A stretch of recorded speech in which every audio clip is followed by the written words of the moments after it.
Welcome back, guys. I know I've been away for a couple months, but glad to be back. G Funky Boxing here with my co-host for this interview, Joseph Heron from Warwick Radio. How you doing, Joe? Oh, I tell you what, the day is good. God is great because we are visiting with the incomparable Jack Reiss. Woo! Big hand for Jack. Thanks for coming on, Jack. We appreciate you.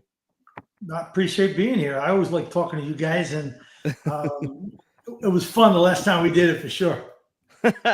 Absolutely. And guys, I'm telling you, Jack, he's really just a great and down-to-earth guy. I met him a few years back at a Golden Boy show. He never met me, didn't know who the heck I was from any of the people that were there, but introduced myself, asked him to come on, and he came on, and really great guy. And of course, one of the best referees to ever do it in this era. So, Amen. Yes, sir. So we're going to talk a little bit here, but as far as what you're doing right now, Jack, for some of the fans that don't know, you've recently retired. So what is your role these days in boxing?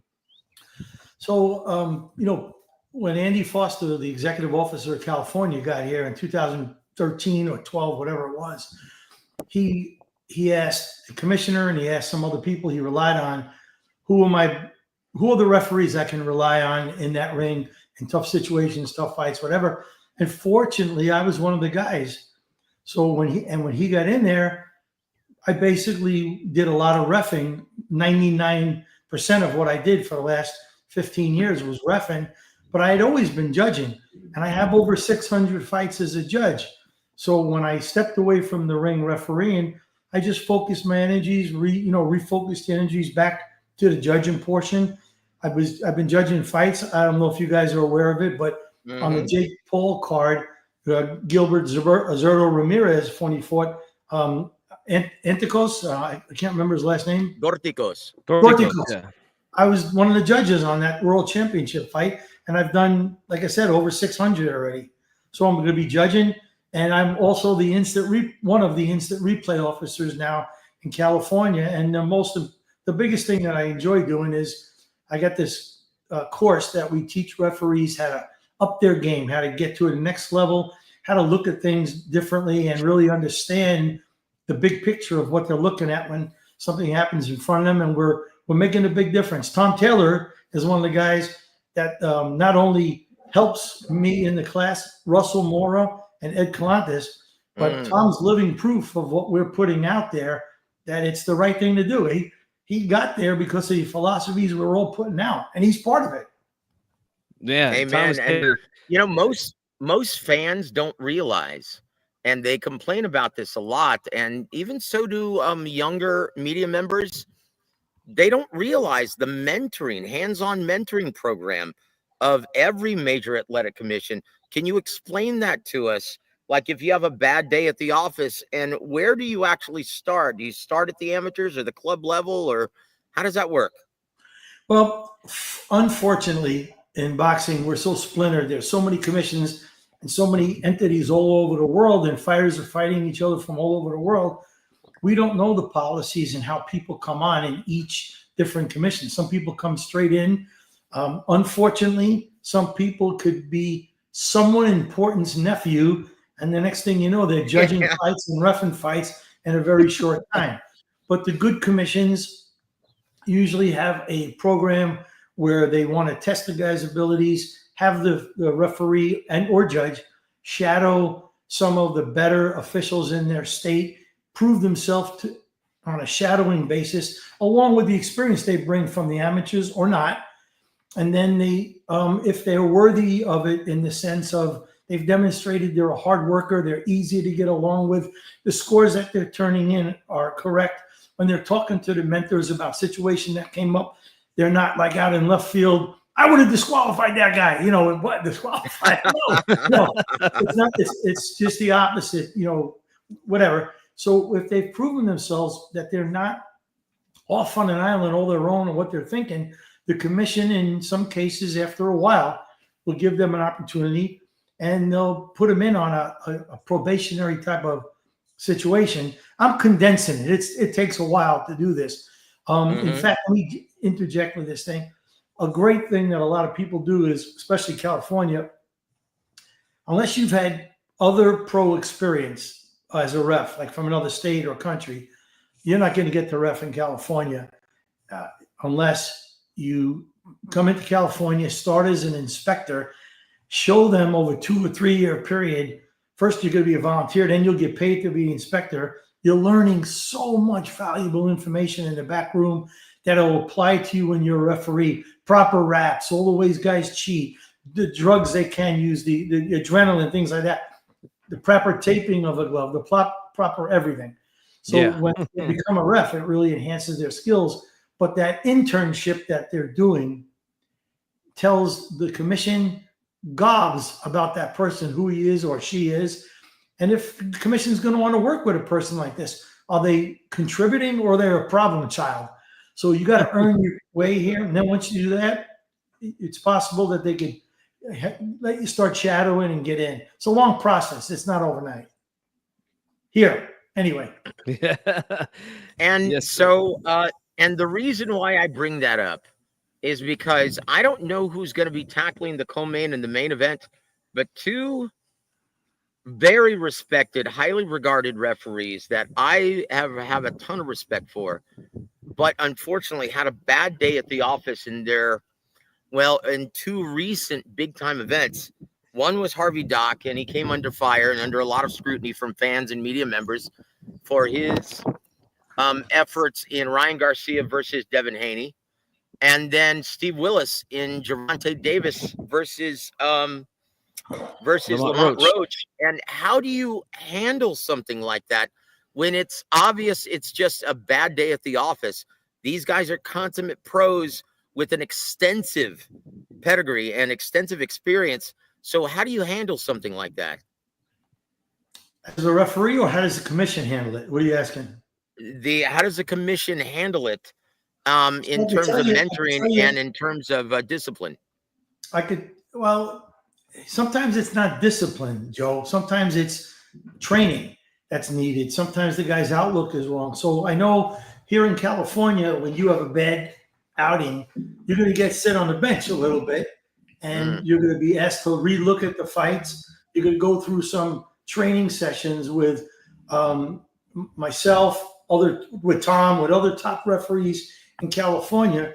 We'll look at the fights together with that referee sometimes, depending on the situation, and maybe give them a different way to look at stuff and help them get a better picture of what might have been done different or better. And then when they bring that person back in to start working, they'll usually start him out back on a 4 or 6 rounder and make sure the guy's not, he's so rattled by getting benched that he's going to get back into the groove, and then they'll work him back into it. And there's a process that takes months. So when they have a bad situation like that, now I know Matt DeLaglio, the executive officer of New York, is very similar. He'll bench his guys, but he'll also require them to go get recertified by an ABC training or a legitimate boxing referees training course somewhere to get retrained and maybe look at things a little different.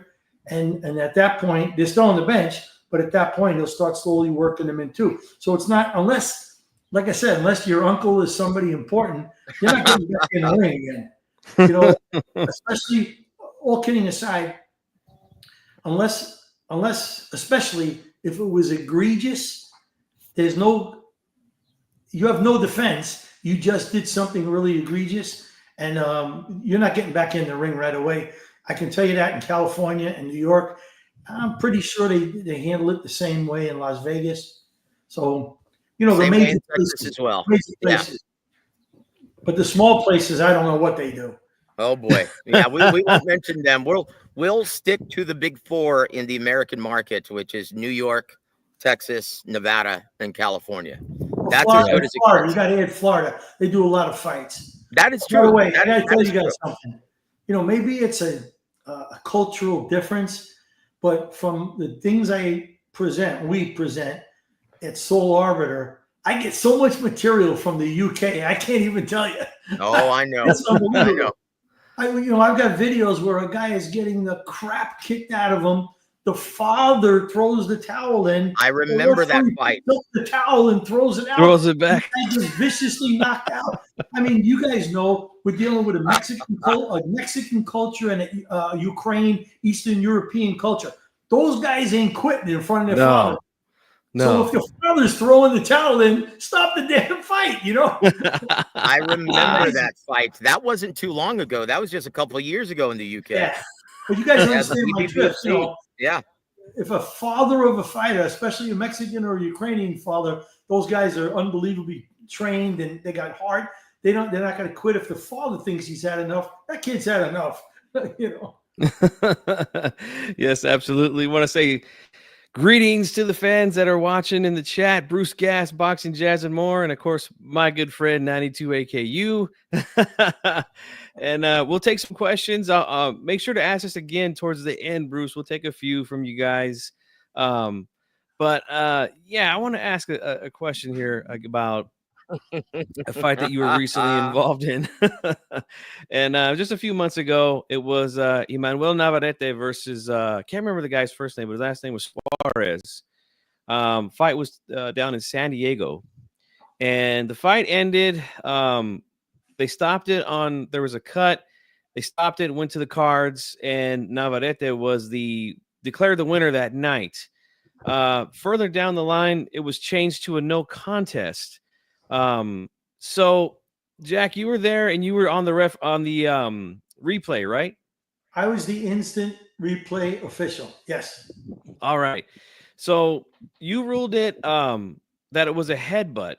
So No, I want no, you sir. No, sir. Okay. So tell me what you ruled in, because there was a lot of talk about that fight after it was over in the ruling. So explain to us what happened that night, Jack. So I want to give you a little background as well. And I'm going to read to you the policy I have. I pulled it up while we were talking. Sure. Our instant replay. We have policies we have to follow. So the first policy is in California, not the first policy. One of the policies is the decision of the instant replay official has to be completed within the round that it happened and the 1 minute rest period that follows it. If you don't have a conclusive answer by then, the referees call sticks. Does that make sense? Mm-hmm. It's no different. It's no different than what they do in the NFL. That's right. Okay, so what happened here is exactly what has happened a million times. You guys have seen in other pro sports. And let me say this: I've never seen a cut like that. The shape, the depth, and where it was from a punch. When someone throws a punch, the leather grabs the skin and twists it, and it makes a straight line type of cut, usually along the axis of all the other lines on the face, horizontal, right? Yeah. This one was a vertical, jagged cut, very, very consistent with what bone-on-bone injuries look like. Elbows, headbutts, things of that nature. So when it actually happened in the ring, I was convinced it was a headbutt. The referee called it a headbutt, but I was convinced it was a headbutt because of the reaction of both fighters. Navarrete took the left hand, didn't react, and then as their heads went past each other, he reared back and grimaced and grabbed his head. And at that moment, that's when you saw all the blood. So they sent us. Do you guys agree with what I'm saying? Yes, absolutely. Yeah. Okay. So to me, it was a typical headbutt, and the referee called it a headbutt. And my job was to verify or challenge what it actually was, change the call, overturn it. So they immediately picked up the phone, and ESPN was great. They're on top of this stuff. In the industry so far, we definitely need a lot of help. You know, we could talk about that in a minute, but they're the tops. ESPN guys, Aladdin Freeman and his crew are all over this stuff. So as I picked it up, I said, hey, I need to see that replay of that. And they started sending me replays. And I definitely saw the left hand land, no question about it. I said, oh, there was a punch before the butt. But the heads did. When you and I think of a headbutt, this is what we think of, right? Look, can you guys see me? Yeah. Mm-hmm. Okay, this is what people think of when you talk about a headbutt, right? Look, their heads. Yep. This wasn't this. It was this. their heads slid by each other and their foreheads cracked as they were going by. It was a glancing type thing. It's still bone on bone. There's no protection in this area. So my conclusion was, yeah, there was a punch, but we didn't see any blood. So I can't say that the punch caused the butt. So I got back on the phone and I go, I need more angles. You got to give me different angles. And the angles I was looking for was the angles of the heads. Like I didn't see it like this, but I would have loved to have seen between. I kept saying, I got to see if there's air space between their heads as they went by. Maybe the head didn't make contact, but in the 60 seconds that, we had, or whatever it was, 2 minutes, because it was into the round or whatever it was, they kept providing me with more evidence that it was a punch, but we knew it was a punch. It was so loud in the arena. The instant replay, as good as it is, it's not the NFL. The NFL and Major League Baseball and all that stuff, they have so much money. They have rooms full of, Jack Reiss, retired guys, and they have all the technology, and they have probably 26, 30 cameras, especially in a big game, so they can get you a better angle. And the cameras they have are more expensive. We're working on, ESPN, they're working on a budget. I'm not complaining. I'm just telling you the fact. And they could never get me an angle to show me when their heads actually hit or what happened. So when the time was up and they came to me, I said, it's inconclusive. The referee's call shall stand, because I couldn't tell you, I could not clearly say to you that the punch caused it, and I could not clearly say to you that the butt caused it or the butt contributed to it. If the punch opened it up a little bit and then the butt exasperated it, it's a butt. Because anytime a foul's involved with the stoppage of a fight, you go to the foul. You go to 4-round rule. So anyway, make a long story short, I do want to say this too, fellas. The system worked. The system worked great, because Navarrete won the fight based upon, they called it a butt. Went to the scorecards. He had one more round. Then Suarez got to protest it. And then with all the time in the world, because the fight was over, everybody had angles and more stuff was coming up. Private videos that people ringside were taking. And it went before a committee. And everyone said, we didn't see blood after the punch. And the heads definitely collided, but it was too inconclusive to tell what it was. So the fairest thing to do for both fighters is make it a no contest and order an immediate rematch, which all that stuff took place. So neither of them get a loss. And from Suarez's standpoint, I won. It was a punch. But from Navarrete's, no, I got headbutted. I won because I won more round. Nobody won. Nobody lost. Immediate rematch. They make a hell of a lot more money because now it's anticipated, and it's really best for boxing. There was absolutely no favoritism, no cheating.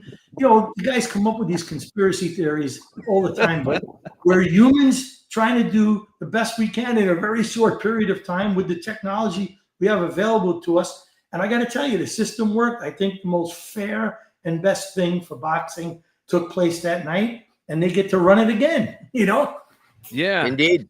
So Indeed. I'm glad- I will say this. The last time I saw a cut that bad from a glove and not a headbutt was another fight in California, maybe 2 decades before.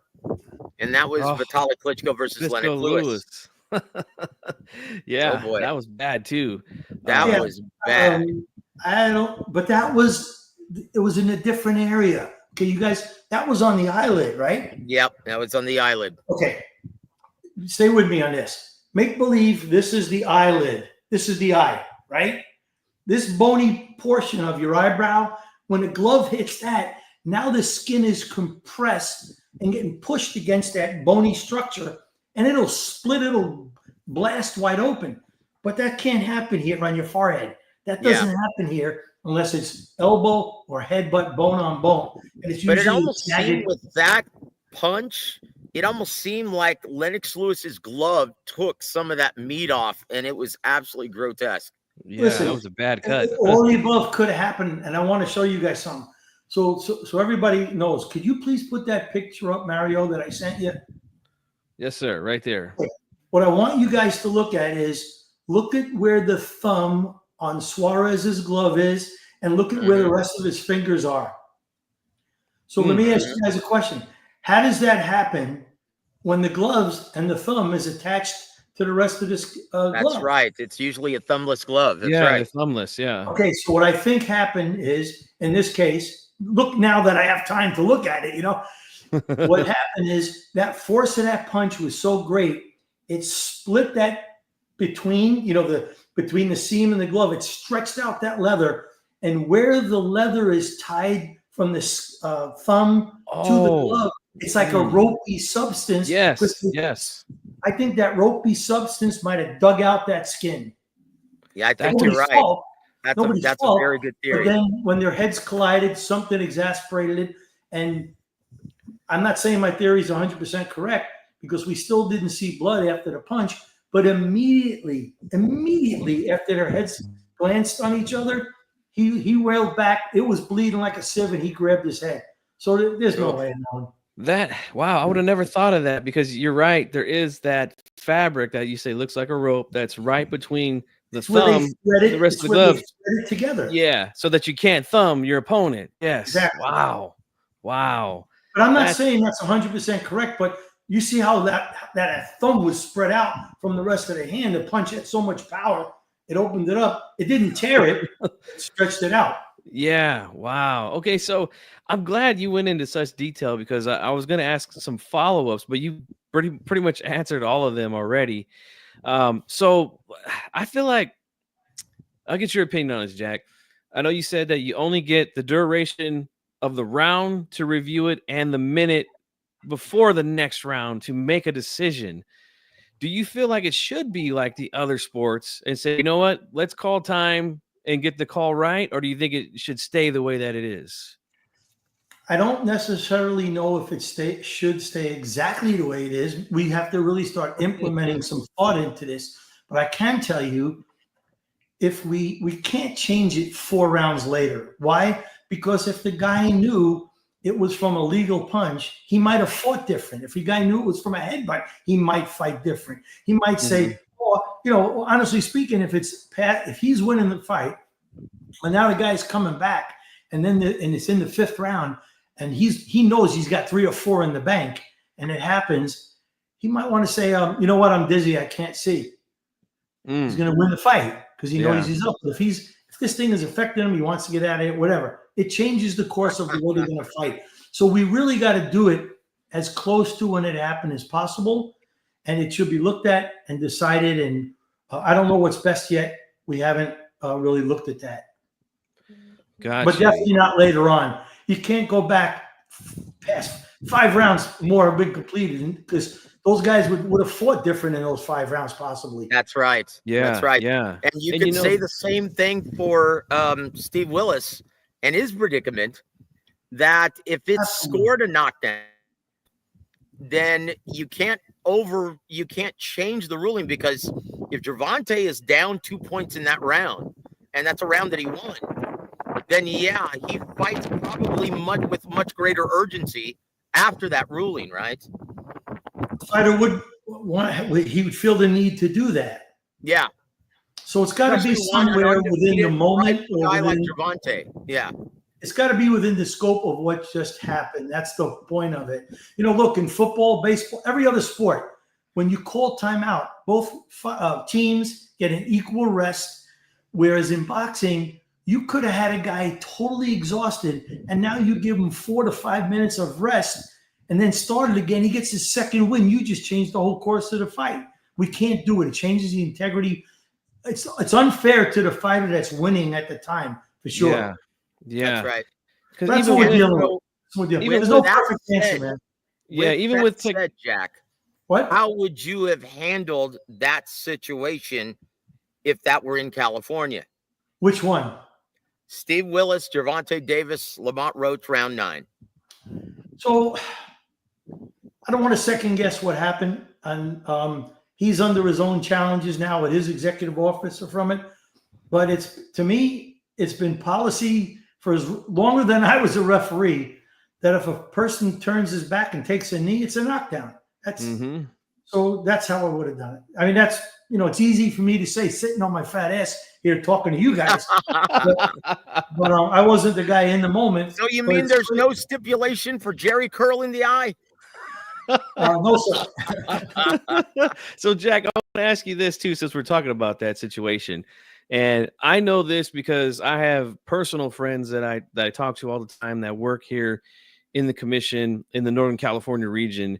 So they've already told me, but I want you to explain to the fans, when the trainer goes up into the ring in the duration of the round, what is the letter of the law? And, did you think that something should have been done differently in that situation when Calvin Ford went up and wiped Gervonta's face? Mario, you just threw me like the biggest softball I can ever imagine. Okay, let me just say something to you.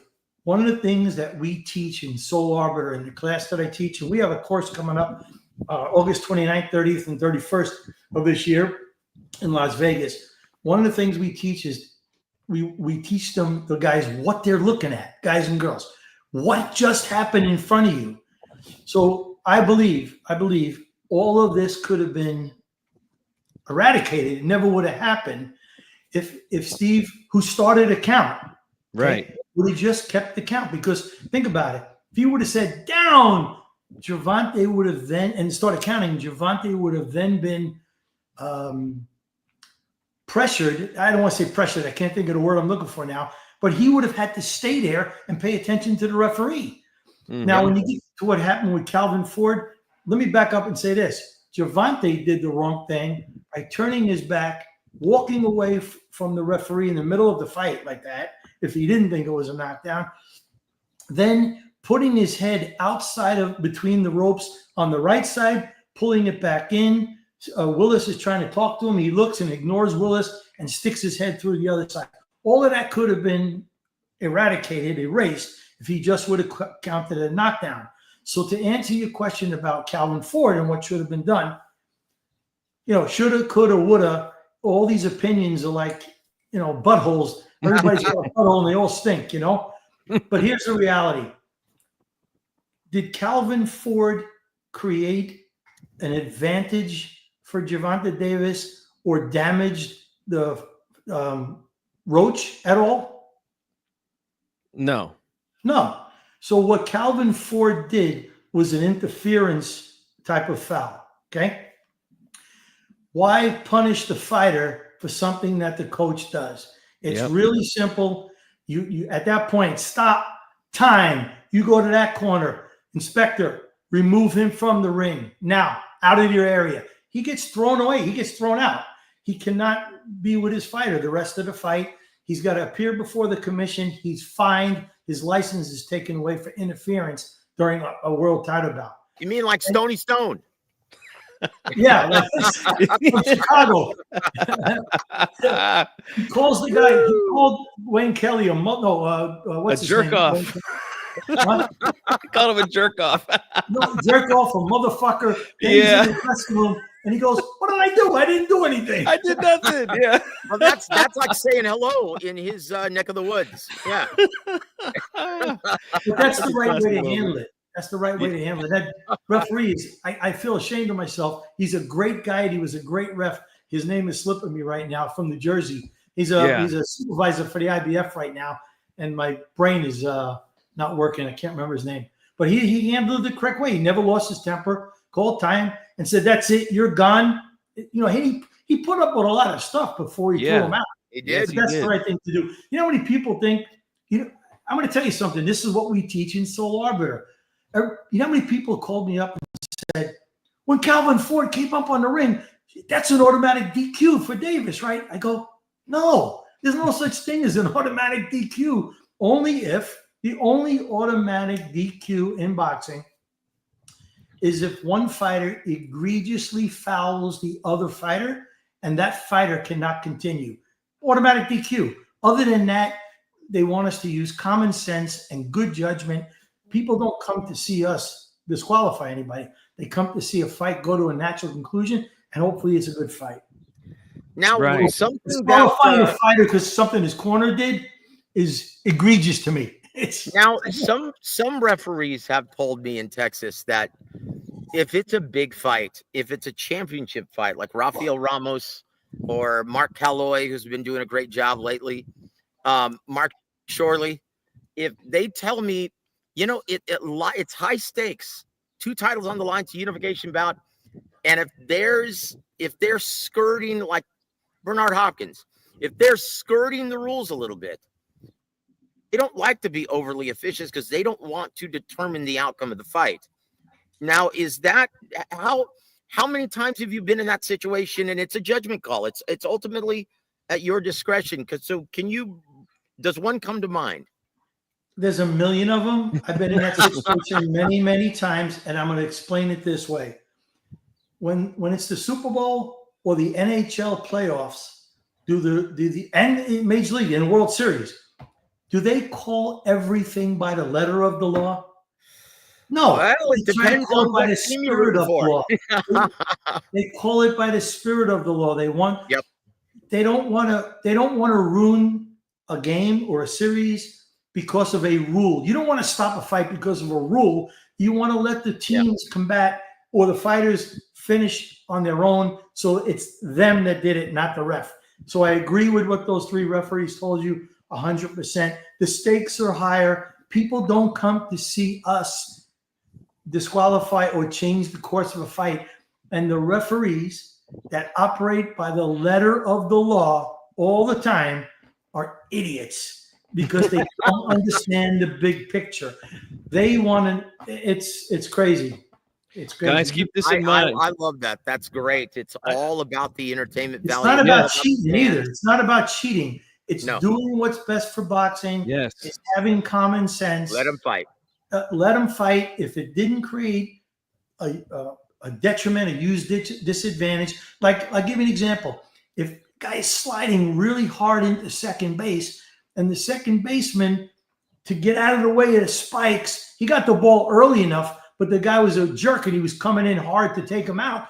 And that guy got the ball, and to avoid him, jumped, and his toe didn't scrape the base. The second base umpire is going to go, "You're out, man. You're out." Yeah, because it's safety to That's players. an example. And well, think about this: boxing and MMA, all those combative sports are not like any other sport. Our sport is to go in there. The objective is to hurt your opponent. Mm-hmm. So look, it's not like tennis. It's not a clean sport. The shit happens. There's a lot of things going on when 2 people are trying to damage each other. And if there's no intent and it's not egregious, you got to just have common sense and do what's best for the sport. Right. It's all about you guys. It's all about the fans. I know some of you now are probably grinding your teeth, shaking your fist in the air because you wanted some of these fights to be ruled DQs or whatever. But yeah, Jack's right. At the end of the day, it's all about you guys. You guys paid your hard-earned money to go to the fight. You pay your hard-earned money to see it if it's on pay-per-view, to pay for it. So yeah, they want to make sure that you guys get what you came here for. Money's worth. Yes, exactly, man. That's what keeps this thing alive. And if you see referees that have disqualified a lot of fighters or make outlandish early stoppages in fights, it's just not good for the sport. You really got to give the guy every opportunity to win the fight, unless it's frivolous. If there's no way he can win, and he's unable to intelligently defend himself, you stop it. But there's a lot of guys that say, "Well, he did this, I have to stop the fight." It's not really. There's no one way to do it. There's no way of saying always do it this way. Everything is fluid, and you really got to have a big picture of watching everything. Absolutely. So here's my next question. Now, one that was really weird. Oh, I'm sorry. Go ahead, Chief Hockey. My apologies. Yeah, I'll just ask real quickly because Jack is on a time constraint today, so we want to thank him for coming on. We also want to thank our sponsor, Pure Mechanical, for helping us today. But I want to ask this question. So there's these guys on YouTube who now works for DAZN. He does interviews for DAZN. And he is claiming to have created a new rule for boxing, which is called the let me see Jack's face. Yes, this is what they're doing. They're calling it the no running rule. The no running rule is basically, he says that it's basically like the rule on clinching, which again, there is no rule on clinching. It's holding, not clinching, but basically saying that they want referees to start penalizing fighters for not engaging and just quote unquote running in a fight, kind of like we saw with Devin Haney versus Jose Ramirez, William Skull versus Canelo Alvarez. Look, I wasn't a fan of those, G Funky, but I can be completely unbiased and honest when I say it wasn't nearly as bad as the Frenchman who ran away from Bernard Hopkins 2 decades ago. I can say that. That's running. There were some bad ones. There were some bad ones, but Jack, I want to get your opinion on this. What do you think about that? And is boxing, is there something that's going to change here to get fighters to engage more and not just move around the ring or quote unquote run like fans say? Mario, I love the question. And to answer the last question you asked first, yes, things are going to change because of that Canelo Alvarez fight. The only thing I learned about that fight is how good that kid shadowboxed, because that's all he did the whole time, shadowbox around the ring. Terrible. Canelo was moving forward, trying to make a fight out of it. And that made Yuri Foreman look like a prince. Right. Telling you. But anyway, so I want to tell you something else too. So because of these things, we got a great, the people in charge right now is a great crew at the Association of Boxing Commission. We have a lot of talented guys. Some of the, when I say guys, it could be guys and ladies, believe me. There's lots of both. But everybody's progressive without being out in left field. Everybody goes, we need to make some changes. Let's do some common sense changes because the world has changed. So when we looked at what happened with Davis and taking a knee, everybody started doing the research, and we realized it's been a policy longer than I've been a ref. Since I'm growing up, if a guy took a knee, we knew it was a knockdown. But believe it or not, it's not written anywhere. So we're putting it in. We're putting it into the referee's manual. And then in this situation about the running, the dancing, whatever you want to call it, it was another very uncomfortable stain, black eye on boxing. Mm-hmm. And God bless them, the MMA guys have a rule in place. It's called timidity. When a fighter just avoids exchanges and just does nothing really to try to win the fight and just tries to survive and whatever, it's called timidity. And the referees, it's a foul, and the referees can warn, take points, and all the way up to disqualification. We're now discussing putting something like that in because, look, they're getting paid. If this was amateur, we would say, hey, it is. But these people came, put the butts in their seat and paid.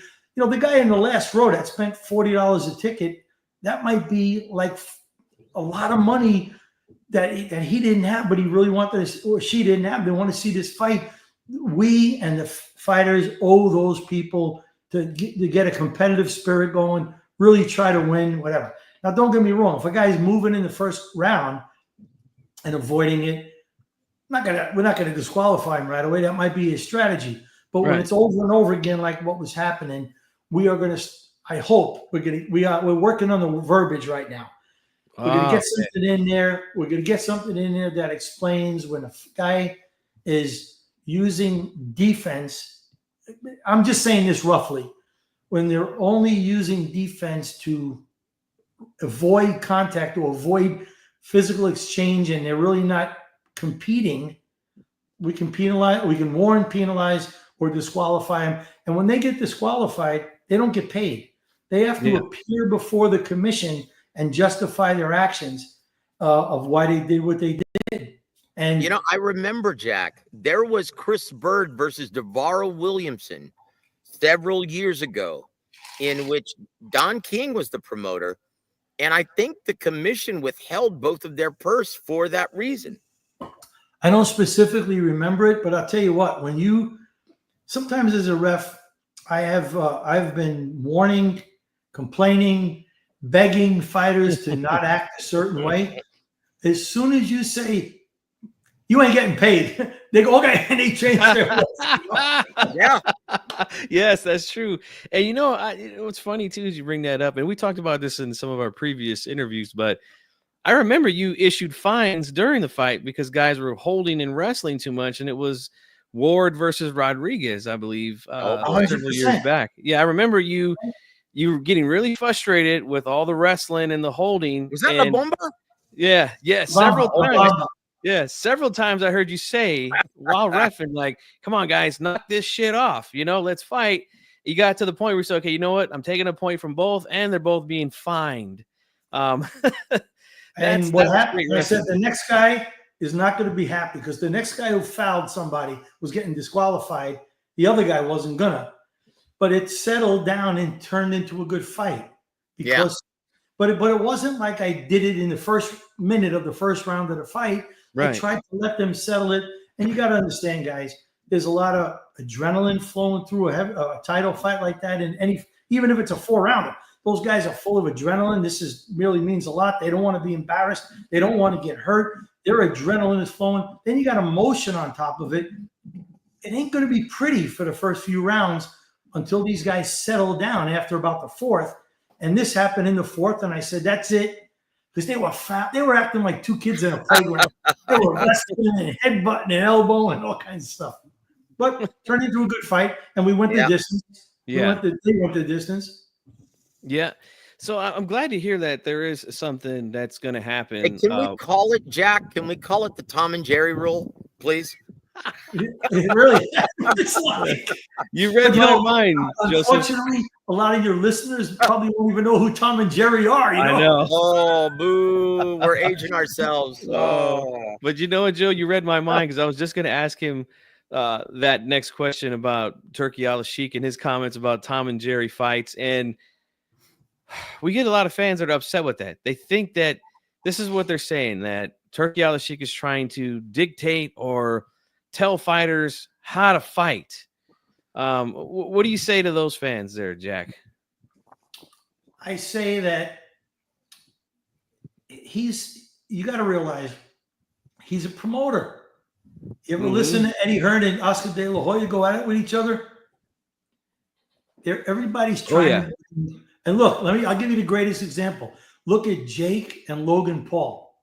They will do anything to get, they're brilliant. Look at the eyes they've brought to boxing with the kind of stunts and the things that they do. So the promoters are doing the same thing to try to promote their fighters.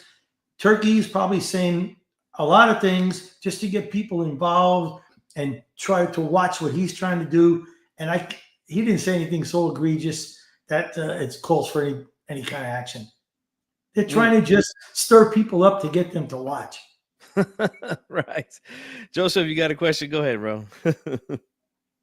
I'll tell you what, I would like to go back to 2009 and ask you how you would have handled this. And my heart really went out to Frank Santori Jr. And it was Sergio Martinez. You got cut off. Who?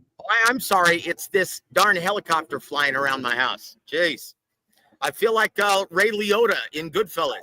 Goodfellas. Yeah, that's what I was thinking when you said that. No, but I have to go back to 2009 and in the Florida State Athletic Commission. And I really felt that evening for Frank Santori Jr. And he was the third man of the ring for Sergio Maravilla Martinez and Kermit Citron.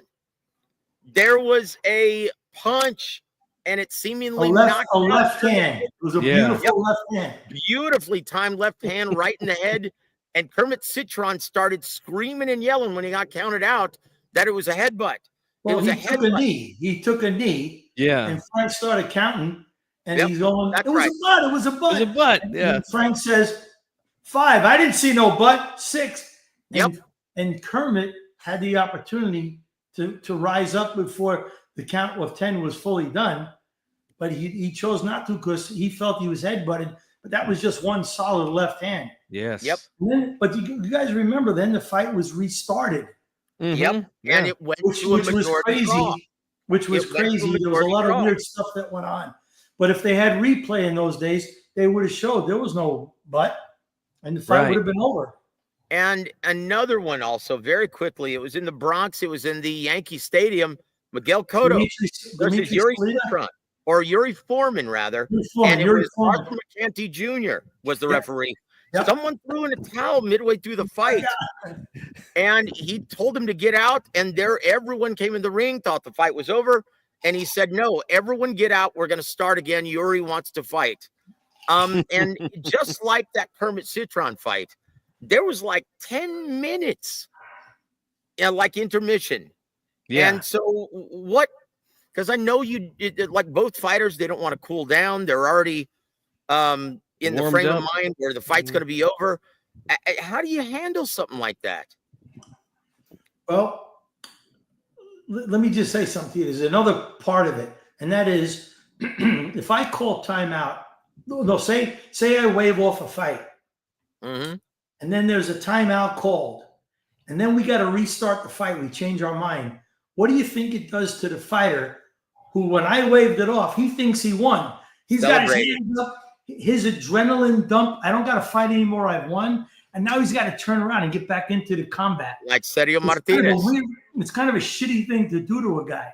Yep. So I would always try. I never did it. So I always tried, and I was successful in avoiding that kind of situation.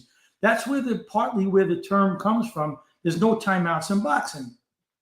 We can't stop a fight to get something straightened out. You got to do it within a 20-second period of when it happens. Stop, time, go to that corner. In California, we could poll the judges, and that's what I would do. I'd call stop, time, send them both to a neutral corner. Did you see a butt? Did you see a butt? Did you see a butt? If we didn't have replay, and we'd make a decision on the fly right then and there. But stopping and creating a long period of time is not good. It's not good at all. And I personally wouldn't throw out the towel if the chief second is throwing in the towel.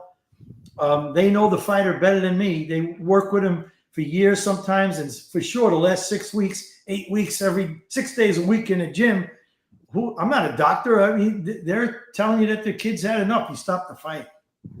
And sometimes you get, unlike judges, you're frowned upon, like CJ Ross, Adelaide Bird. I'm not going to go into any other names than that, but it almost seems that judges make this job a lot more difficult and add their own personal tastes and preferences to the scoring process. Like CJ Ross, before the fight, I noticed, because I do my research on all the judges, see if they have tendencies, bad habits. And I noticed that CJ Ross considered herself to be a maverick. And because of the promoters, they have these tools in place, these tricks that they do to try and, influence the judges at ringside, where the A-side fighters, the promoters fighters, they're all in the red corner. The opponents are in the blue corner. My guy goes out last, the ticket seller. He gets announced last. And CJ Ross, I noticed, she considered herself a maverick and said, you know what? I'm not going to be influenced by the A-side, by the promoter. And she had a tendency of giving the B-side more credit than they deserved. And it was almost like a track record she had. And I picked that up. And before the Mayweather-Canelo fight, I said, this is going to be scored a majority decision victory for Floyd Mayweather. And I said, CJ Ross is going to be the lone referee who scores this fight, 6 rounds apiece, a draw, and Floyd's going to win by majority decision. And it ended up playing out where CJ Ross scored it 6 rounds apiece. And I knew that because she had those bad habits. Now, have you seen more things like that? How do you avoid from that happening? I don't even understand the question. What do you want me to answer? How do I avoid what? How do you keep a judge from making this process a lot more difficult than it needs to be? That implementing their own personal taste and preference. Let me ask you, Joe. Yeah. What is the scoring criteria for a professional judge? A professional judge, the primary scoring criterion is clean, effective, and consequential punching. And it's subjective because that consequential, effective, that's subjective. So it's up to your personal taste and preference what you believe is effective. Now you go to the secondary scoring criteria. If you can't tell who carries the round from clean, effective, and consequential punching, ring generalship or effective aggression. Is that it? Yeah. Okay. It goes in order. There's four criteria. There's four criteria, not three. Because I know people say defense judges, but that goes with clean, effective, and consequential punching, right? No, let me explain it to you. It goes in order. And all four of them aren't considered at the same time. That's right. When the number one criteria is effective punching, and what they're trying to say is, what effect did the punch have on the opponent? That's right. Not like so this is what's confusing too. So I see tendencies also like you do. And to answer the question, the key is training for all the officials to make them understand or get everybody on the same page. And here's the tendencies that I see. Actually, let me back up and just explain this, then I'll tell you that. So it's effective punching, effective aggression, ring generalship, and effective defense. What it means is if you got a scale in your head and you're watching the effective punches and you're counting, and at the end of that round, you're also looking at the whole picture. Who's the effective aggressor? Who's trying to make the fight? Whose effective aggression turns into effective punching? All that's the same, effective punching. Then you go to effective aggression. If all that's the same, then you go to ring generalship. And if you can't pick it out last, which it never gets to, I've never personally picked the guy who had the better defense. Because I was always told. So let me finish my thought, please. I'm sorry. So my apologies. No problem. We were taught that 10 rounds are like kissing your sister. You got to pick a winner.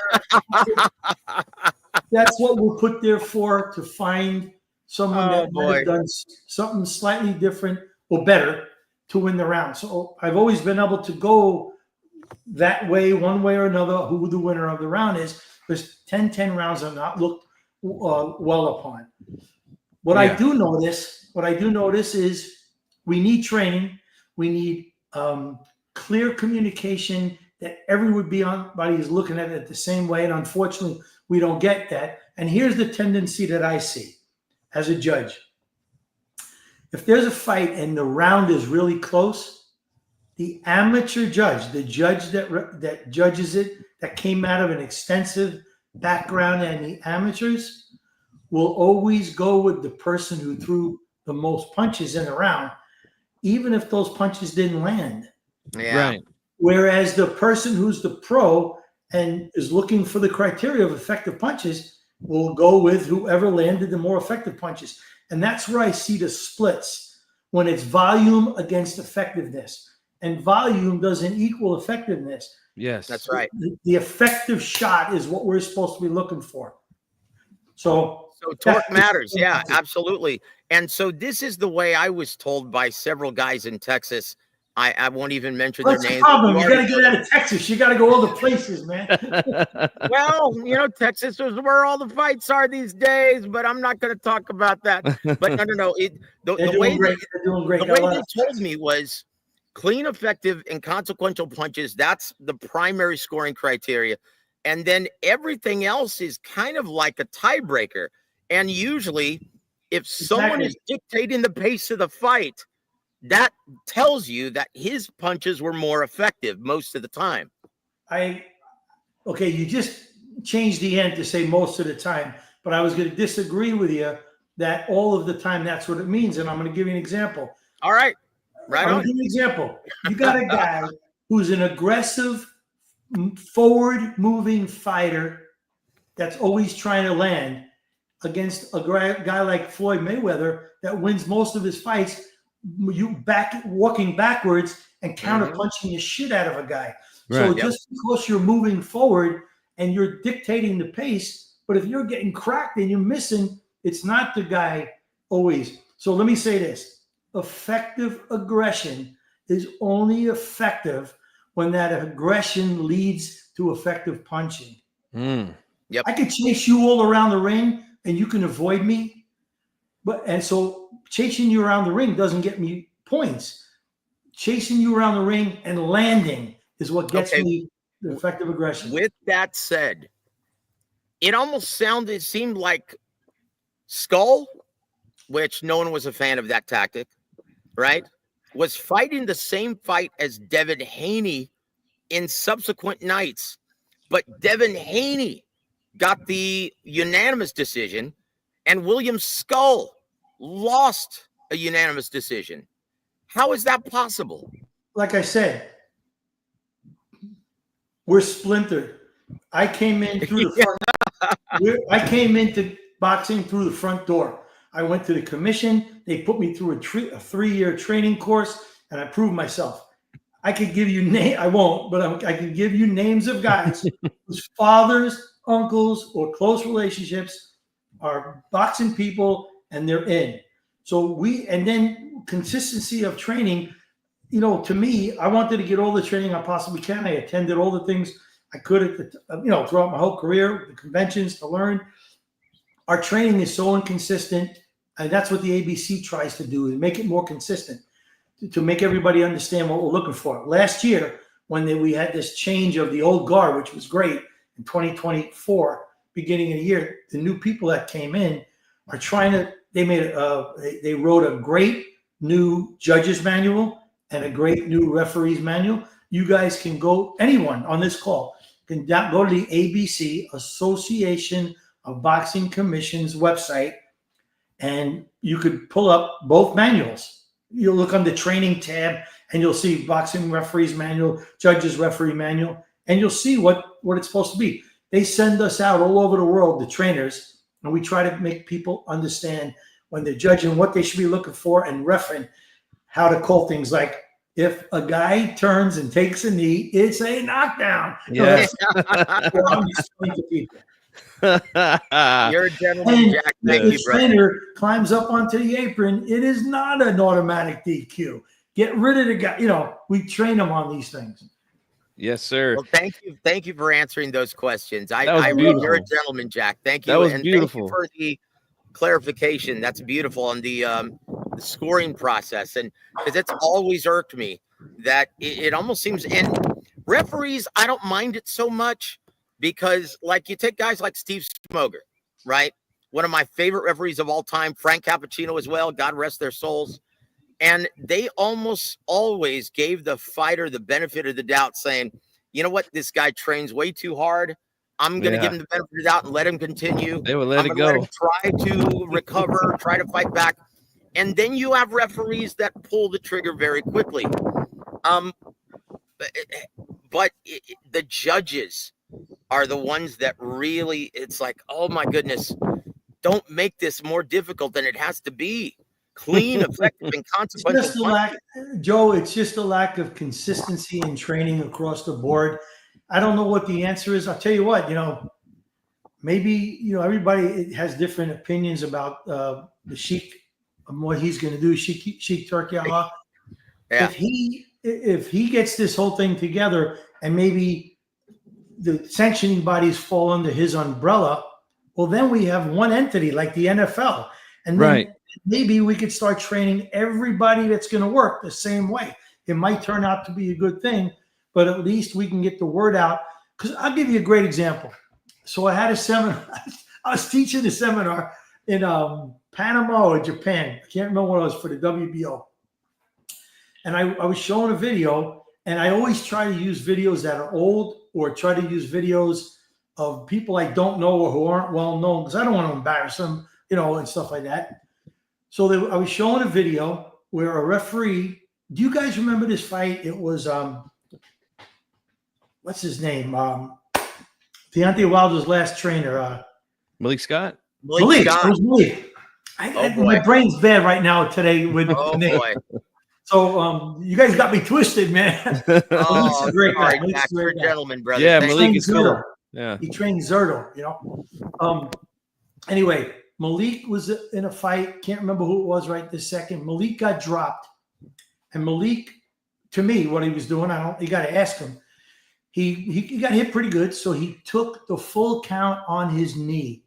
And the guy went 9, and Malik started getting up to continue, and the guy went like this, 10, It's over. Mm. And so the guy who stopped the fight at 9 and just waved his hands Right. off. So I showed the video, and he was there, and I didn't want to embarrass him. So I said, "Could you please tell us why you did that?" And I caught him in the back of the room. I said, "Would you be okay with me showing it to you?" Everybody goes, "Yeah." I go, "Well, why do you do it like that?" He goes, "Well, that's the way they want us to do it in the UK." Oh boy. I said, Oh, "What?" man. So it's not him. So my point is this: it's not 8, 9, and then go like this. It's 10 8, 9, then. 10, and then it's this. So, but Boy, he was that Howard the other way. Foster is something else, isn't he? What's that? I said that Howard Foster is something else, isn't he? It wasn't Howard. It wasn't I'm Howard. just kidding. I'm just He's kidding. my friend. It wasn't Howard. But you know what? I can't fault the guy, because if that's what their commission or the BBOC is telling them, that's the way you got to That's do what it. he's got to You do could it. be Yeah. right- you could be right and not work. You know Yeah. what I'm saying? Yeah, exactly. So I want to ask some questions here that I got from some friends of mine, and then there's a few in the chat here, and then we'll let you go. We know we only got about a little over 10 minutes with you, Jack, and we appreciate your time as Of course, always. thank you. So this Thank question you. comes It from really has been wonderful. Thank you, Jack. Yes, We Oh, you're yes, welcome. My indeed. pleasure. So this question comes from a friend of mine from Twitter/X, Ezra from the Brunch Boxing. He wants me to ask you this. I don't know if you can completely answer it, but he wants to know about inside fighting. He says that it's very different today than it was in the 70s, 80s, and 90s. Is it being reffed differently, or is it just a lost art in boxing? What is your take on that, Jack? Oh, I've got my opinion. Oh, guys, it's a multifaceted answer. Yeah, it's a lost art in boxing, because Sure is. the mindset now of fighters is, I want to win the fight without getting hit. Where in the old days, they win and they want to win in dramatic fashion. Yes. It's just a switch of the whole generations. So, but the infighting is still a great. I mean, look, man, you had guys like Duran and guys like that would tear you up and eat you up against the ropes. There are still some great fighters. James Toney can lay against the ropes, roll his shoulder, throw uppercuts, and kill people on the way in. I miss that. I love that. You still got great fighters that do that. But I believe the mindset of this generation is you don't want to get hit. Instead of, there was guys that used to throw knowing they might get caught, but they went for it anyway. And the mindset is different now. Jack, do you think the rampant use of PEDs is the reason for that culture and mentality change? I don't know if I could relate those two together. I think this is, our society has changed. How old are your children, Joe? 30, 29. Okay. You're close to the age of mine. Mario, yours are probably young. Yes, 12 and 3. I think this is what happened. This is just my opinion. You, Joe, probably did the same thing I did. I coveted my kids. I wanted to protect them from how harsh and screwed up this world is. Yeah. And Amen. And in school, all these people that are teaching kids that, we can't even decide what's a man and what's a woman anymore. So the stuff that they're learning in school is, you can get a timeout, and I'm sorry if you felt that way. Everybody gets a trophy. We made our kids softer. We made our kids, and really, boxing is a great correlation or a metaphor for life. And in life, you got to have grit. You got to keep going when you get your ass kicked. You got to get off the mat in your private life, as when you get beat up in business or whatever it is. And our kids, a lot of our kids lost that. We got psychiatrists and psychologists and the pharmacy, drugs and pharmaceuticals. They've taken off. You can make $1 bazillion if you would have invested 30 years, because everything's a pill now. Oh, I don't feel good. Here's a pill, Yeah. And America wasn't like that 50, 60, 80 years ago. No. The technology. And what's in it? You'll be all right. What's changed is technology. Look, when I started refereeing, I hardly ever got to see my own fights because I wasn't being put on TV. Now, every single fight before I step out of it, well, I'm not ref anymore, but when I left, those last 5-8 years, every single fight I did was on YouTube before I stepped out of the ring. That was unbelievable. It helped me improve by watching the fights and seeing what I could have done different or better. And the negative part about it is, look, when we were kids, if a girl or a guy did something stupid in high school, 20 people found out about it. Now it's on YouTube. It lives forever. And these poor kids are under so much stress and pressure with bullying and harassment. The world's different. And I think that's what's different. It's not you and me. It's the world has really changed. Yes, indeed. So here's another question. Because I tell you what, one of the things that I get the most, and I'll never forget this. I was watching a pay-per-view fight, and I think it was Charlo versus Canelo, and it was with a mainstream casual viewer. And he goes, "See, this is why I'm not into boxing as much anymore, Joe, because maybe I'm stupid, maybe I don't know what I'm looking at, but I usually like to see more fight in my fights." And to me, that just stayed with me, because he is absolutely right. I can't argue with him. I cannot argue with what he's saying, but I got to tell you something. A shitty MMA fight is just as shitty as a boxing match. A shitty boxing match. But in MMA, they have 3 different things that they're trying to do. The striking, the takedowns, and the submissions. So there's more opportunity to keep that fight moving and keep it becoming exciting, especially if you know a little bit about it. You know what the guy's trying to do. Where in boxing, if they're just not engaging, they're not engaging, But wait, there's nothing better than like a Hagler-Hearns type of fight or a Gotti Ward type of fight. Oh, right. Hagler-Mugabe. Woo! Yeah.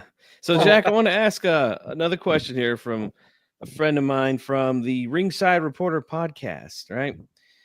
Joe Habib, he wants me to ask you this about low blows. He wants you to explain the rules on low blows, and where is it that you guys consider like the point that is a low blow on a fighter's body?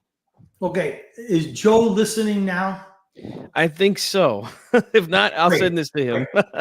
No. It's cool. Listen, for everybody to understand, if you look at the trunks back in the day, when Ali and those guys fought, they all wore their trunks, and those trunks stopped at the top of the hip line.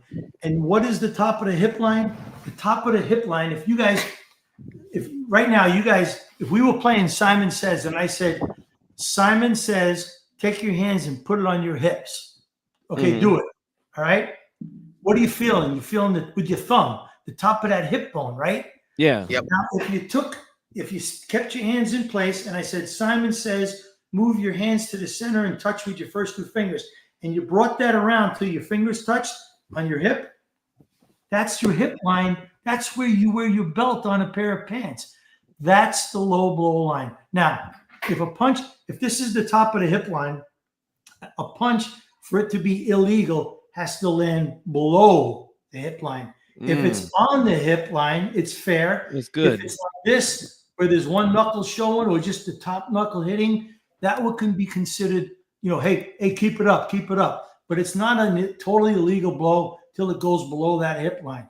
So people get fooled today because fighters wear their trunks up to their freaking solar plexus. Like, look at Fernando Vargas Jr., okay? Yeah. Great fighter, handsome kid. He's got 12-inch waistband with the elastic waistband above his trunks with advertising. Yes. So just because his trunks are up to here, the hip line is still here. Then people used to use the navel, your navel. Where's your navel compared to your hip line? Yeah, it's not the same. Yeah. It's 3 inches above. It's the top of the hip on the circumference around your body. If you look at a boxer's cup, a fighter's cup, especially from the old days, I'm going to say it the easiest way I can. Your body, your upper body, and your torso area down to your groin. You have a thoracic cavity, an abdominal cavity.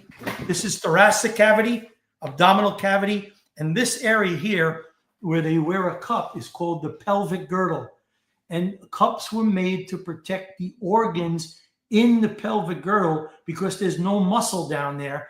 and you don't want to get your intestines perforated by a punch because Yep. the acids will leak out the digestive juices, and Yeah. you will. Oh boy. Man, you got to go to the hospital. They're putting in a colostomy bag. You're in bad shape. So the Yep. cups were made to protect that, but the cups back in the day stopped right here. Though that's changed too. But I hope I answered Joe's Well, question. I'm glad you mentioned that because there's a fight coming up next Yes. Saturday. Yes. And it's I a was going to say rematch the same between thing. Usyk and Daniel Dubois. Now, the first fight, Luis Pabon, well, there was a shot that was considered and called a low blow, but it looked like it was right there on the belt line. Yes, indeed. How would you have called that? How would you have made that call? Do you agree with Luis Pabon? Here's my answer. I just told you guys exactly where a low blow is. You look at the fight and you tell me where the punch landed. Absolutely. And one thing I want to ask again before I move on to the last question, before we have to let you go, is fans would point to the ABC rules, and there were some fans saying, well, the ABC rule says it's the navel. If it's on the navel or below the navel. No, it doesn't anymore. Please go to those. Please go Yes. to those. The referee's manual. It clearly describes what I just wrote. Yes. And of course, the finalist. Right. And then, obviously, this, Jack. I don't have to explain to you, but I want to explain to the fans. The referee is going to go into the back, especially if it's the main event. They're going to go in the back, explain the rules again to the fighters. And then you, of course, look at this. This is considered clean. This is considered low on these trunks, or where the fighter has their trunks at. And like you described with the other fighters that have the advertising, sometimes it's higher, sometimes it's bigger, wider. So yeah, those things overrule those type of stuff, right, Jack? Wherever you say it's low on that night, right? Yes. Can I add something to that? Sure. You can't watch me anymore. You can go back and watch my old fights, but you now the best guy is watch Tom Taylor. Yes. So when Tom Taylor and other great refs bring the fighters to the center of the ring, and one or both of the fighters' trunks are really high, Tom says, guys, your trunks are high. This is the point of a low blow, and this is the point of a low blow. So everybody in the world could see what a low blow is. Yeah. And who cares about what's sticking out? That's true. Yeah. And that's another thing that Luis Pabon did not do on that fight was say that just before the first bell rang. Hey, Joe, do you remember what was the TV program in the concentrate Hogan's Heroes? Remember Schultz? Sergeant Schultz. Yes. You just asked me a question. I'm going to give you my Schultz answer. I know nothing. When you ask me about another referee, I know nothing. I'm not allowed to comment. So you're saying that he did a great job when he officiated Vladimir Klitschko versus Alexander Povetkin. That's what you're saying. I know nothing. So here's the last one from a friend of mine. This is from D-Style Boxing on the Hispanics Causing Panic podcast. And we talked a little bit about the running, but he wants to know what's being done about the running that fighters have been doing, but also the constant holding. So we've already touched on the moving or dancing, whatever we want to call it. But Jack, let's talk about the holding. Fans are frustrated with the amount of holding that goes on with certain fighters, and that's allowed to go on. Devin Haney. Right. So what are we going to do about that? Is that something that's being talked about as well? Yeah. So let me ask you a question. Did Devin Haney hold in every fight he ever had? Not every fight. No.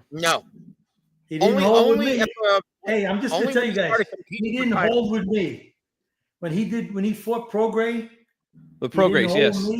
Because I went in the dressing room and gave him my expectations. What he can expect of me and what I expected of him. And I made it unequivocally clear that excessive holding would not be tolerated tonight. And he never held. He used his defensive skills and his ring generalship tremendously. And I never had a problem that night. So again, I can't tell you what other people are doing, but I watch film on the fights that I used to do to make sure I knew what I was dealing with and try to nip it in the bud in the dressing room with these guys, if possible. But a referee's got to do that. And then here we go back to training. There's a lot of referees that don't know the difference between clinching and holding. Yes. Uh-oh. So we teach them at Soul Arbiter. We teach them so clearly that once they see it, they can never unsee it. And that's why we invite everybody to check us out, www.soularbiter.com. Class is coming up in 7 weeks, and we got a pretty good group of people coming, 40, 50 people from all over the world, Poland, Germany, Canada, and the United States, and other places, I guess, too. Hope they would join. Roberto Duran was the king of clinching without holding. Who's that? Roberto Duran. He was awesome at clinching without holding. Roberto Duran was the king of inside fighting. Yes. Tying the guy up with one, tying the guy up and putting his body where he wanted it and hitting with the other. It was more of a clinch, but there were times.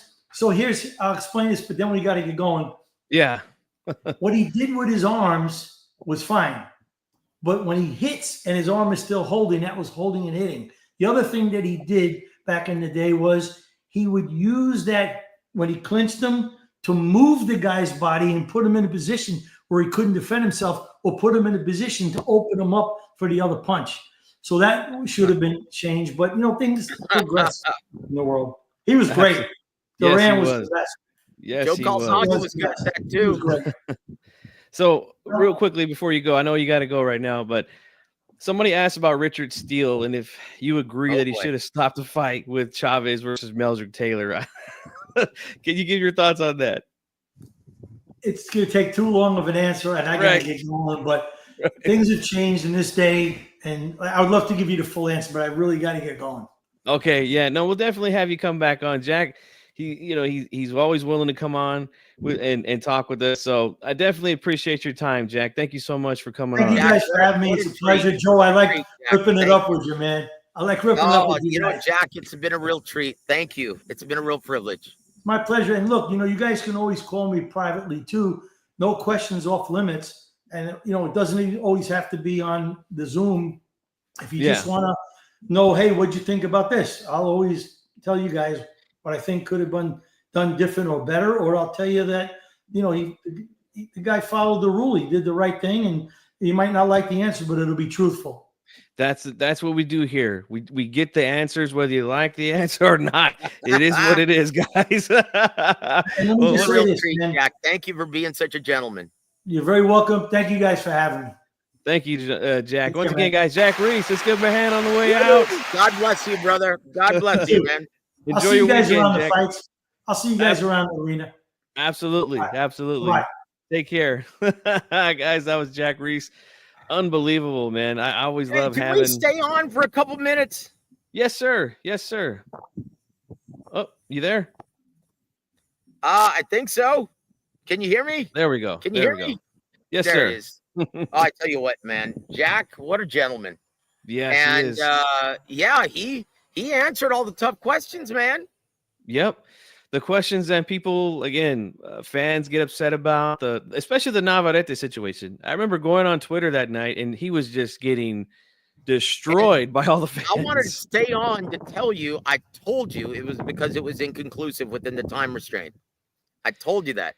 Yeah, that's true. That's true. Guys, I want to say something. I know a lot of you guys watching give Joe a lot of shit, but he's been right on a lot of these things, man. I'm sorry. This guy right here has been right on a lot of things. All right. He's a real, at least we say in the street, he's a real motherfucker. All right. He's been around this thing for a long time.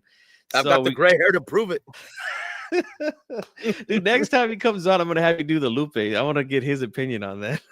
You know what, G Funky? I just don't hear it. Oh, dude. Caguas, from San Juan, Puerto Rico. Caguas to the bone. Miguel Angel Cotto. Oh my gosh, that is amazing, man. And shout out to Lupe, man. I've met him a few times. You guys check out my interview that I did with Lupe last year. Incredible guy, man. Really, he is a nice guy. yeah, if you see them at any events in your area, don't be afraid to go up and talk to these guys, man. How do you think I got their contacts? How do you think I got interviews with them? You got to just walk up, say what's up. You know, they're all nice people, man. And that's the thing about boxing, guys. And this goes back to the entire Bomac handgun thing. One of the reasons why he's gotta go. one of the reasons why he carries a handgun is because in boxing, by far, it's the most these superstars and their trainers and their teams, they're also approachable. Yeah. Like at every event, you can go up to them, say hi, get your autograph, take a picture. You can't do that in any other sport. So guys, appreciate it and have more respect for these hardworking badasses in this business. And I will say this, guys, I addressed this on my podcast last night, but G-Funky, I wanted to get your thoughts. And one thing I wanted to bring up to Jack, but I'm like, that's not his territory. I don't want to put him on the spot. I put him on the spot enough as it was, right? But brother, what happened and has happened this week throughout the entire Ring 3 Media Week, it's been deplorable, G-Funky. Do you remember the times when guys used to actually dress up in suits and act like gentlemen at the press conferences? I sure do. Yeah, I sure do. That's the way you represent the sport. Think about this.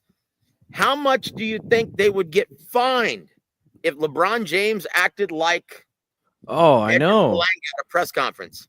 Or Shakur Stevenson flipping off people. And yeah, it really is embarrassing, man. And like, I know we're probably going to get heat from fans for this, but you know what? I really don't care, because at the end of the day, Joseph and I have been telling you guys this for years now, is that we need to do what's best for boxing. And this includes acting like a professional at these events, man. Like, is that so much to ask? You're getting paid millions here. Act like a damn professional. Here's a perfect example. Could you ever imagine Rocky Marciano acting like Edgar Berlanga? No. Could you ever imagine Joe Louis? No. Could you ever imagine Muhammad Ali or Joe Frazier? No. No. They were gentlemen. This is a gentleman's sport. It's not about violence. It's not about vengeance. It's about sportsmanship and athleticism.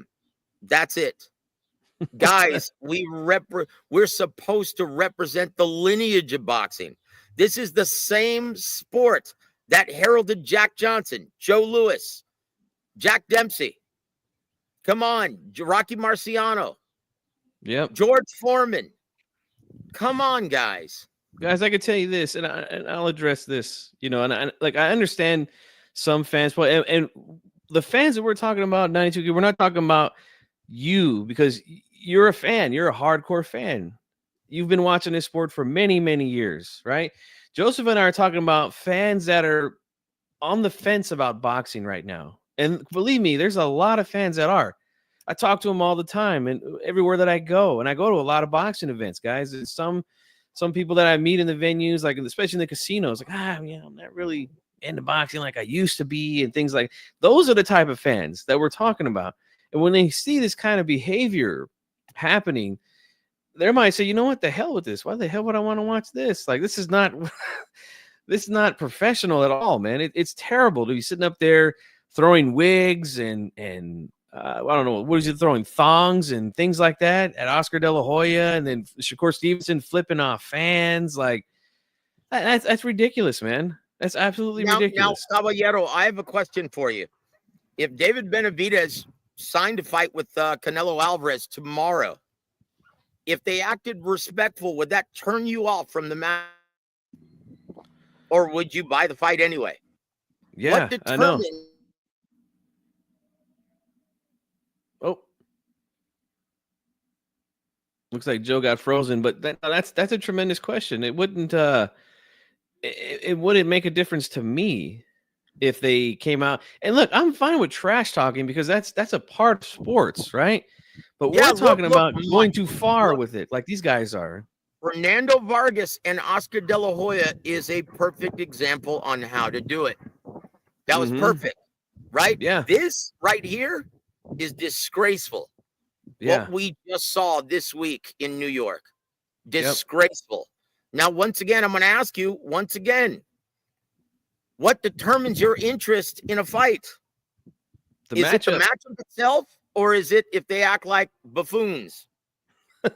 Right. Come on. See, you already know the answer. Yeah, for me, it's all about the matchup. Lana, you guys are throwing some All fights about out the there. matchup, guys. I'll throw you some more. Like Diego Corrales and Jose Luis Castillo didn't act like this before their first fight, and they had what was considered one of the greatest fights ever. Same thing with Gotti Ward. I mean, we could go on and on. These guys didn't act like that. It was the matchups that used to get us excited about watching boxing. It wasn't about the hype or the promotion. And I don't even know if I could call this hyper promotion. This is just garbage what some of these guys are doing. Yes. Buffoonery. Clown show. Guys, and one thing I've noticed, this is a red flag nowadays. These guys act like buffoons on social media. They have this false bravado on the media stage, but wait till they get in the ring. They look like they're afraid to get hit. Yeah. And then we just saw another thing. Coincidence. Yeah. That's a smoke screen, guys. And we just saw another thing. Evan Haney, Brian Norman Jr.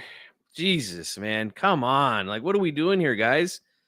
Like, you're supposed to handle this stuff in the ring, man. Handle this shit in the ring, not outside of the ring. What if somebody got hurt there? And then guess what? Fight's off now. Like, these guys don't think about that. Like, what are we doing here, man? This is ridiculous.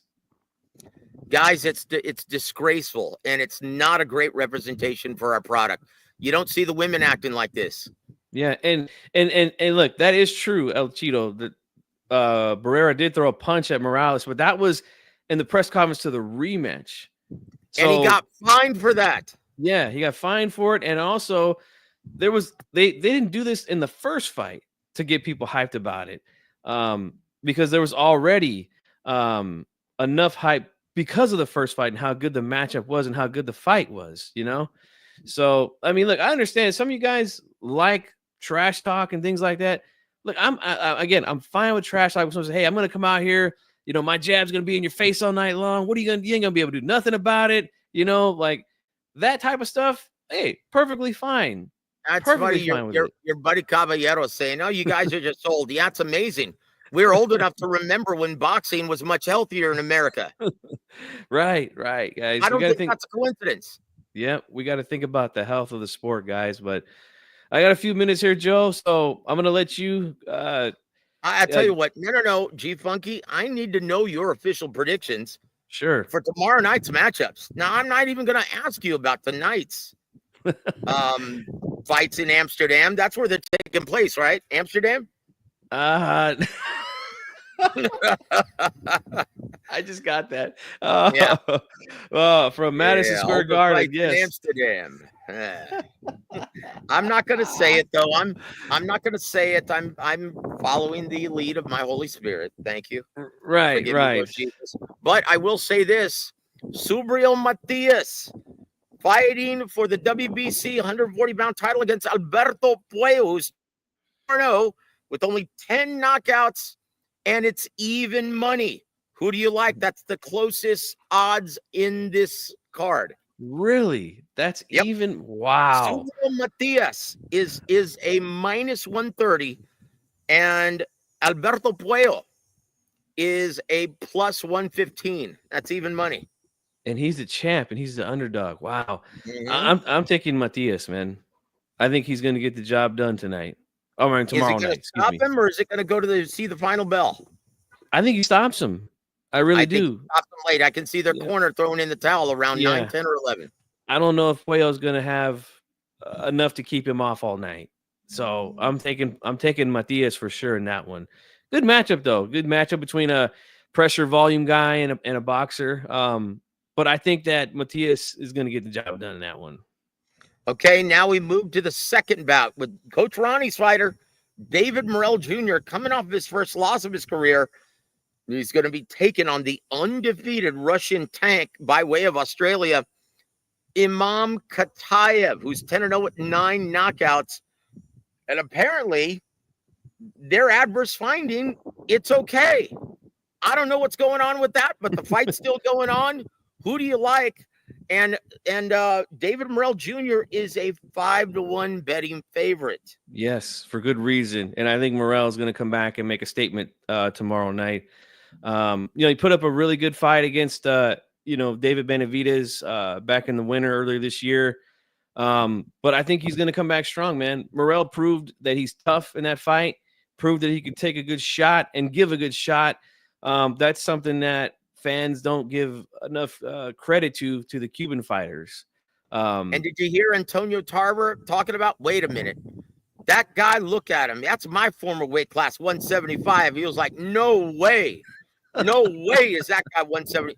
Yes, this is a new era of boxing, guys. Chingo. Yeah, so I'm going to take Morrell in that one. Very good. We move on to the double headliner, the co-main event, and that's Shakur, classless Stevenson, against, William Cameron Zepeda. Who do you like, my friend?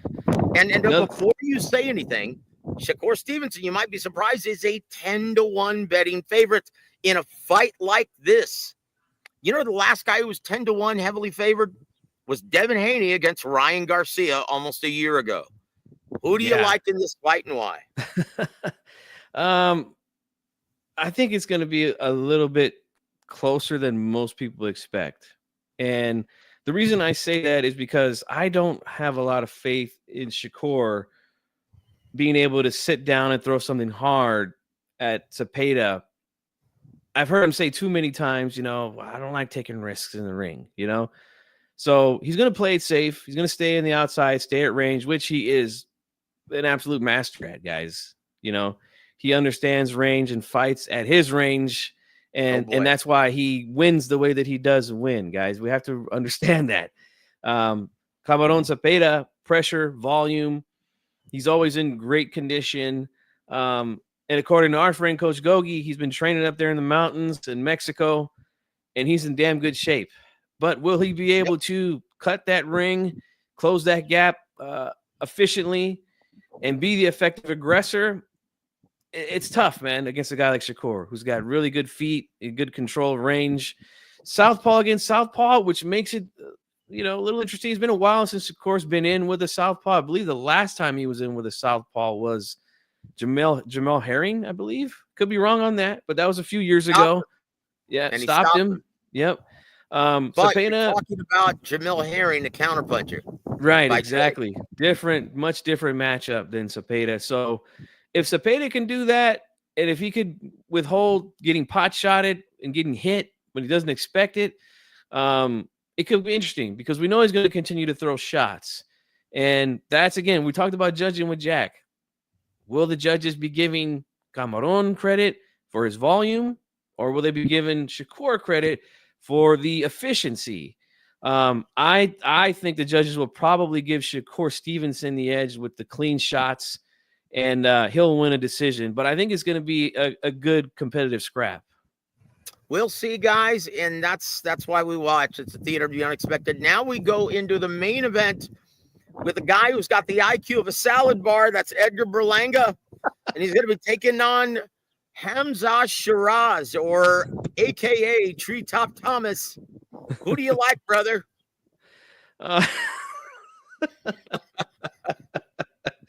Berlanga, I like Berlanga. When he was coming up, he's getting all those first round knockouts, and that's always good. And that's always good for boxing. Get fans excited. They all love knockouts. But as he's climbed up the ladder, we've seen those deficiencies get magnified. And I think tomorrow night is going to be a tough fight for him. I do, man. Shiraz, really good fighter. Had a tough fight against Adames in his last fight. A lot of people felt probably shouldn't have won that fight. But either way, we're here. I'm going to give the edge to Shiraz. I think he's the smarter fighter. I think he's got the better jab of the two. And I think he's going to win the fight. I really do. I don't have a lot of faith in Berlanga these days. You think? Oh, boy. Look, guys, Oscar De La Hoya. I love Oscar, man. He's a very misunderstood guy, but he's a goofball at times, and he's not the sharpest knife in the drawer. And when you tangle with him verbally and Oscar gets the better of the exchange, that says it all now, doesn't it? That says it all. Right. It was usually his opponent getting under his skin, Oscar, and pissing him off. But when he gets the better of you and does a clapback Thursday at the final press conference, live in front of the media, that's downright embarrassing. Hamburger Langa, your slip is showing, brother. Yeah. Indeed, man. Dude, And I yes, graduated from the 8th grade. I swear I don't understand this generation, man. The guy threw himself a parade for getting shot out 12-0 by Canelo Alvarez. I mean, just I don't know what world we're living in, man. I really don't, guys. But Dude, he hey, was look, throwing fishnets at Oscar and pink panties. unbelievable, man. I don't know how that attracts new fans or anything, No, but it you know, doesn't. Regardless of what our brother Caballero has to say. And thank you for joining us, my brother. Yes, sir. And guys, we want to thank Jack Reiss again. And look, guys, I'll get him back on. He loves to come on and talk. So we'll get him on in a few more months, talk to him about some new things. And of course, I'll be keeping up with him on this new thing that they're trying to put into the rules as far as fighters engaging and fighters Devin Haney not rule. engaging. Right. So I'll be getting updates on that, guys. And as soon as something comes up, I'll ask him to come on and explain everything thoroughly to you guys. But we did get some good answers from him. In case we don't get you back on the air by next Saturday, G Funky, I'm going to have to get your prediction, brother, on the rematch. And we brought it up.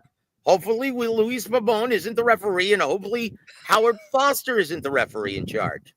Right. Now I'm going to ask you, how does it play out? Alexander Usyk versus Daniel Dubois, part 2. You know what? I'm going to say this, Joe. On 90,000 fans at Wembley. Right. Huge crowd. Unbelievable. Shout out to those fans in the UK. Probably the best fans in boxing today. Besides the Mexican fans, obviously, who keep this sport alive on this side of the world.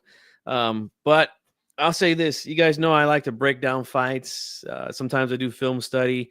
I'm not doing that for this one. And I'll tell you why.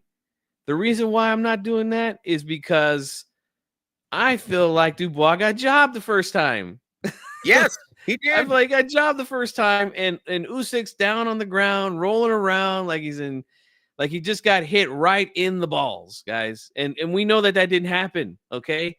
And no matter what these guys try to say, the Dan Rafios, the Mike Monteros who were coming on and just, oh my God, this is not even close. This is an egregious low blow. This is ridiculous. Like, guys, it was a border shot, okay? We all saw it. They were acting like he got hit directly in the balls, and that didn't happen, okay? And Usyk rolling around doing an Oscar-winning performance on the ground for 5 minutes. Well, look.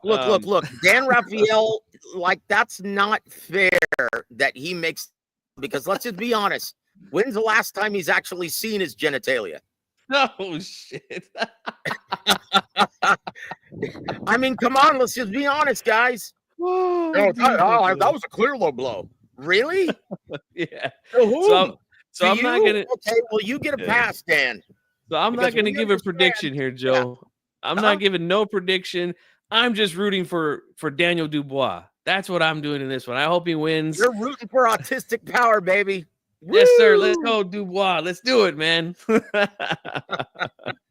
yeah, we got to wrap it up, guys. I appreciate you all hanging here. Again, Jack was on a time constraint. Usually doesn't have that. But today he did, so it is what it is. But we'll get him back on, guys. I promise.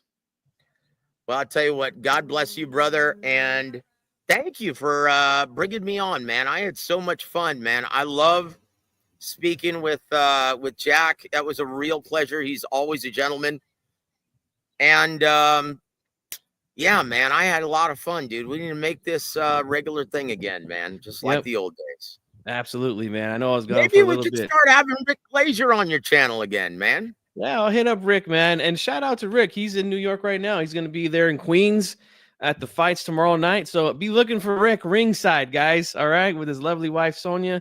They're great people. So make sure you look out for Rick. And yeah, I'll hit him up, man, and see if he's interested in coming back on weekly. So, Joe, final words, brother. I tell you what, brother, 2 for the price of 1. That's what I got to say for Usyk. Grace papaya. Right in the Grace papaya. I love it, man. So for Jack Reiss, Joseph Herron, for more Week Boxing, this is G Funky Boxing, guys. We're out of here. We'll see you on the next one. Enjoy the fights this weekend. We're out of here.